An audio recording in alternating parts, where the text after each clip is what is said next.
using your time management skills. You have assessed that spending these next few minutes, no, burning away these next few minutes with Nick Shell is the best possible decision you could make. And I'm honored.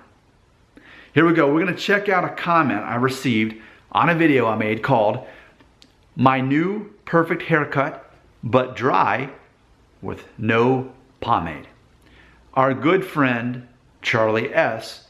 left me a great comment. I'm going to edit it for time here. But here we go. Let's get started. Quote, "Good video. I hope you will continue to make additional videos of this type." And of course, that was me like showing exactly how long my hair was and without pomade. It was a very technical video. He's saying, "I wish you will make more videos like this." And clearly I'm responding by not making a video like that. Instead, this one is one of those hair loss psychology videos. He says, "I realize that you're the head honcho of hair loss, the alpha male of alopecia, the Superman of self-esteem, the Casanova of charisma, the Sultan of self-confidence, etc. As such, and correct me if I'm wrong, but your basic mission statement is essentially that you really couldn't give a rat's if you lose your lettuce, correct?" And yes, that is true. Okay, and just then, all the new subscribers and viewers in my channel are freaking out. They're like, "But Nick posts 3 videos a day about hair loss. He's so obsessed about hair loss. Why in the world would he do that if he wasn't?" Because I make money from the ads, okay? It's so simple. Don't you realize that about every single YouTuber, all of them, without exception, are making money off of your time management skills? All of us. I'm one of the few ones who admits that. That's why we make so many videos about the same thing, because we find things that people are obsessed with and keep throwing that stuff at them. It's recycled. People say, "Nick, you're a broken record." Exactly, because the people who watch my videos leave comments that are basically the same thing, so I have to put a fresh spin on it, and voila, here we go. So all YouTubers are that way. We make money off the ads. The more videos we make, the more we're rewarded with more people watching. It's that simple, okay? I'm honored to be the one to teach you that. All right, so I'll continue. Quote, "That's totally cool and admirable, but not everyone is wired that way. And one of the best lessons I've learned in college is that people's problems should be based on a case-by-case basis, something that rarely occurs in real life, as people are too intellectually lazy to do so."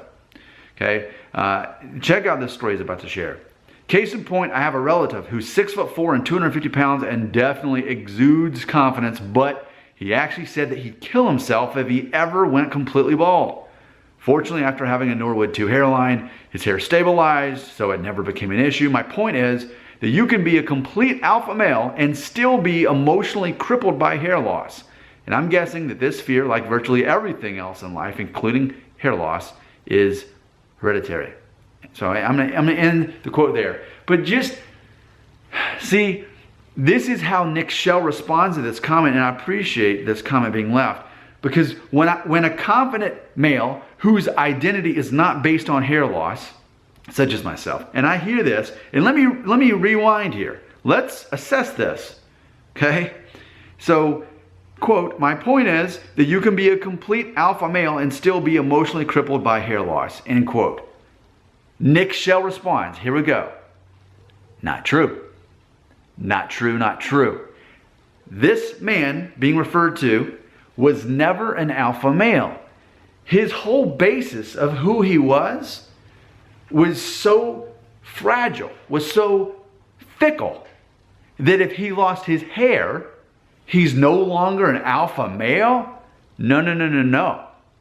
A true alpha male, and by the way, I believe that's mostly a social construct, as I actually believe about race as well. It's funny because on my other channel, Family Friendly Daddy Blog, one of my most popular videos is about Meghan Markle apparently being the first black royalty in England or whatever it is. And what's funny is people are arguing with each other and they can't agree if she's black or white. And ultimately, I'm saying she's a mixed race, but all African American people are. When they take DNA tests, most of the time, and I've done videos to prove this, as I've had people comment, most people who are black Americans, no, there's never been an exception to this.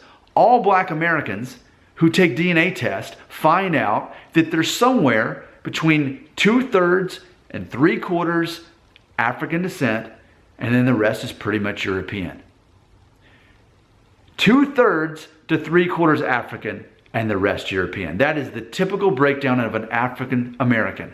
And so if we want to get caught up in what is mixed race, oh, well, one parent's black and the other's white. Well, guess what? That one parent that's black is already mixed themselves to begin with. So then we go back to the one drop rule. No, we're all basically mixed race to some degree. And ultimately we created this construct. We've invented this idea of race when it really comes down to it. That's what I believe. On a similar note, we've created this concept of what an alpha male is. I definitely believe that. And I've said many times that, I was joking around and people took me way too seriously a couple months ago, and I was talking about how I'm the alpha male of hair loss. And people got all defensive and angry about it. And I was laughing the whole time thinking, I'm not taking myself seriously at all when I say that, but they totally are. And they're trying to tell me all the reasons I'm not an alpha male.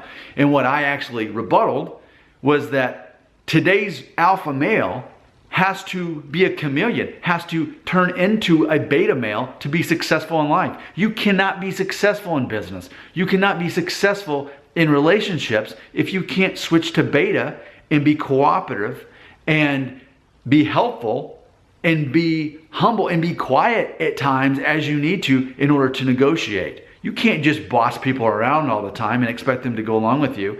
That's ridiculous. That's a very caveman way of thinking. So this whole concept of alpha male is kind of ridiculous to begin with. But in theory, what we're really saying is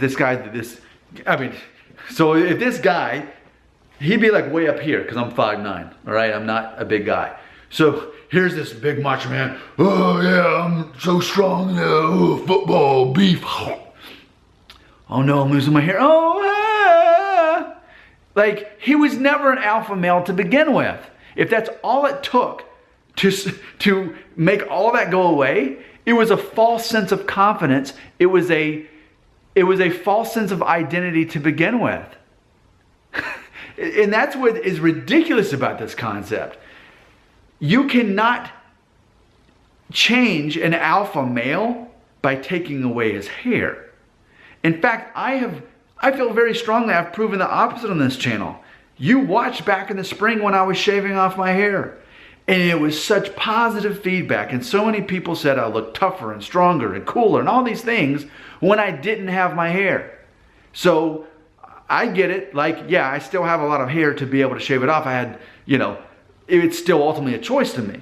But still, there is a perception, especially in modern time. People perceive you as an alpha male when you get rid of the hair.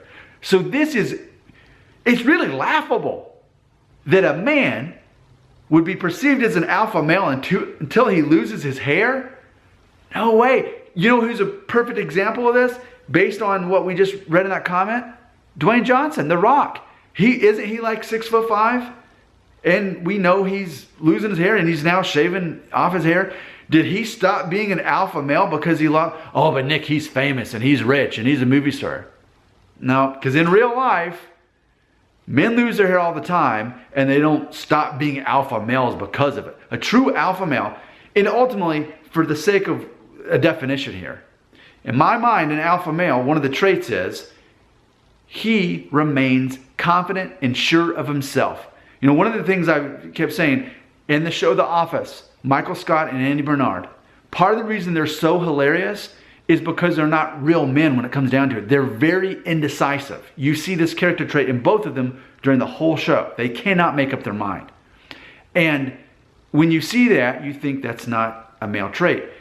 A man, a masculine man, this alpha male concept, is decisive. He's already decided, no matter what happens here, I'm going to make the most of it. I'm in charge of my own confidence. I'm in charge of my own emotions. See, that's the thing. Nick Shell teaches you get to choose to turn off the breaker switch to allow other people to emotionally affect you. That's one of Nick Shell's teachings. So imagine, I'm tough, yeah. Oh no, my hair, ah. And then you just melt away like the witch on the Wizard of Oz. By the way, that's so random. Why did she die from water? How can you live in the universe What about when it's really humid outside? That makes no sense. What do you drink if you don't drink water? That's ridiculous. There you go. A perfect video. This video is perfect. This video will receive 0 dislikes, but instead 25 likes within the first hour. That's how perfect this video is. You can not be an alpha male, lose your hair, and stop being an alpha male, because that simply means you were never an alpha male to begin with. Nick Shell just dropped the knowledge in your face.